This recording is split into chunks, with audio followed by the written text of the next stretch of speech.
मगध ने एक साथ आकर 48 में 39 सीटें एनडीए की झोली में डाली हैं।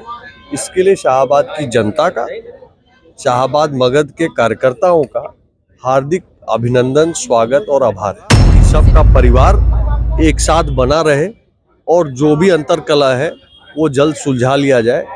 बिहार के हर एक परिवार के लिए मेरी यही कामना रहेगी। लालू जी का भी परिवार हमारे बिहार का ही परिवार है। तेजस्वी यादव को क्या मैसेज देंगे? तेजस्वी जी जो है, कहीं ना कहीं बिहार की जनता उनसे क्या अपेक्षा करती है, इसके ऊपर जरूर उनको सोचना चाहिए। का जलवा था वो देखने को मिला। देखिए, मैं तो शाहाबाद मगध के क्षेत्र में था और वहीं पे सीमित रहा, उतना ही काम देखा। तो पार्टी ने हर एक कार्यकर्ता के लिए क्या काम करना सुनिश्चित किया था। हर एक कार्यकर्ता अपनी पूरी क्षमता से लगा हुआ था, मैं भी लगा हुआ था। शाहाबाद को लेकर ये कहा जा रहा था कि इस बार एनडीए के लिए बहुत बड़ी चुनौती हो सकती है, लेकिन क्या आपके जाने से कुछ वहां पे चीजें आसान हो गई या फिर कुछ ऐसी रणनीति बनी जो कि विपक्ष को वो रास नहीं हुआ? देखिए, किसी एक व्यक्ति के करने से कुछ नहीं होता। भारतीय जनता पार्टी का बहुत मजबूत संगठन शाहाबाद और मगध में हमेशा से रहा है। ये बात ठीक है कि 2020 के विधानसभा चुनावों में अपेक्षानुरूप रिजल्ट नहीं आया। ये बात भी ठीक है कि 2024 के लोकसभा चुनाव में भी हम वहाँ पे सीटों पर जो अपेक्षित था प्रदर्शन नहीं कर पाए। लेकिन मूलतः हमारा संगठन भी वहाँ पे बहुत अच्छा है। और दूसरा, उस क्षेत्र की जो जनता है तो वीर कुंवर सिंह जी का क्षेत्र है, राष्ट्रवादी लोगों का क्षेत्र है, महर्षि वाल्मीकि का क्षेत्र है, उनकी तपोभूमि है, हिंदूवादी लोगों का क्षेत्र है।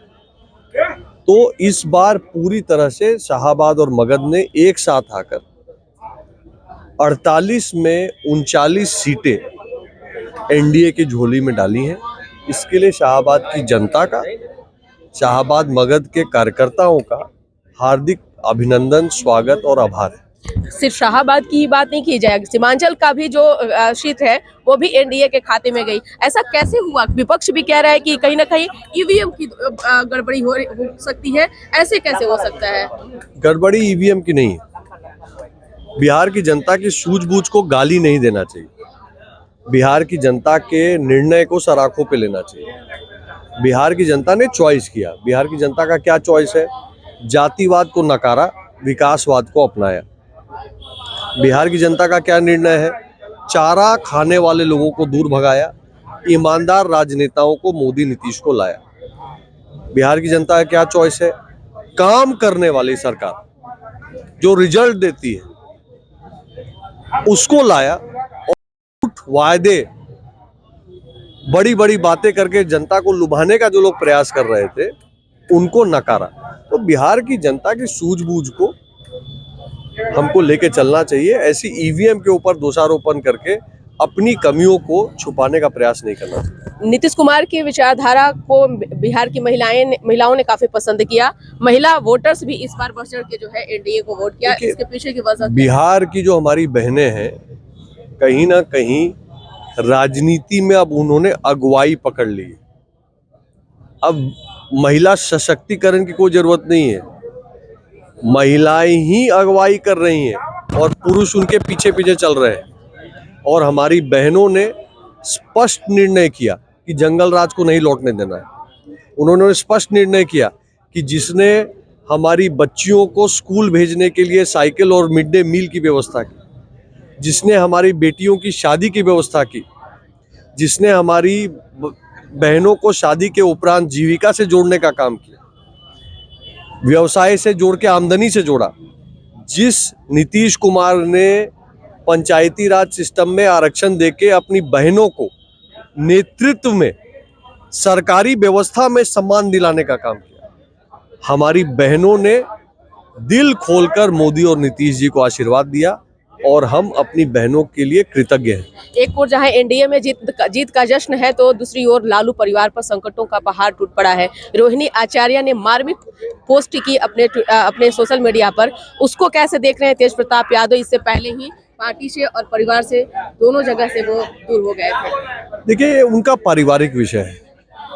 मेरे परिवार के बारे में सड़क पे अगर टिप्पणी होगी या आपके परिवार के बारे में सड़क पे टिप्पणी होगी या उसके ऊपर राजनीतिक विषय बनाया जाएगा तो शोभा देता है क्या। लालू जी भी बहुत सम्मानित हैं, रोहिणी जी हमारी बहन सरीके हैं, उनका निर्णय है, उनका पारिवारिक मैटर है, वो परिवार में सल्टा लेंगे। हाँ, इसको पॉलिटिकल बनाने की क्या आवश्यकता है। ऋतुराज जी, ये चीज पॉलिटिक्स तब होने लगा इस पर जब उन्होंने कोट करके कहा कि इन तमाम चीजों का मेन जो है जड़ संजय यादव है। देखिए, अब इसके कौन जड़ है और क्या कारण है, ये तेजस्वी जी और उनका परिवार बहुत अच्छे से जानता है। रोहिणी जी मेरी बहन सरीके हैं, मैं उनका बहुत आदर और सम्मान करता हूँ। ऐसी बेटी है जिसने अपना किडनी दान देके अपने पिता की जान बचाई है। मैं बस यही कहूँगा कि सबका परिवार एक साथ बना रहे और जो भी अंतर्कलह है वो जल्द सुलझा लिया जाए। बिहार के हर एक परिवार के लिए मेरी यही कामना रहेगी। लालू जी का भी परिवार हमारे बिहार का ही परिवार है। तेजस्वी यादव को क्या मैसेज देंगे। तेजस्वी जी जो है, कहीं ना कहीं बिहार की जनता उनसे क्या अपेक्षा करती है, इसके ऊपर जरूर उनको सोचना चाहिए, क्योंकि इसमें कोई दो मत नहीं है कि तेजस्वी जी बिहार के सबसे युवा डिप्टी सीएम बने। इसमें कोई दो मत नहीं है कि बिहार में तेजस्वी जी एक बड़ा चेहरा है, पर क्या कमी रह गई इसकी चिंतन उनको करनी चाहिए। अभी तो मोदी नीतीश है। अभी मोदी और नीतीश है। हमारे साथ बात करने के लिए थे ऋतुराज सिन्हा, भाजपा के मजबूत नेता, और शाहाबाद की जिम्मेदारी जो है ऋतुराज सिन्हा के कंधों पर दी गई थी। अपनी पूरी बातों को उन्होंने न्यूज फाउंडेशन के प्लेटफॉर्म पर रखा। आप इनकी बातों से कितना सहमत है, असहमत है, कमेंट बॉक्स में जाकर जरूर कमेंट करिएगा। धन्यवाद।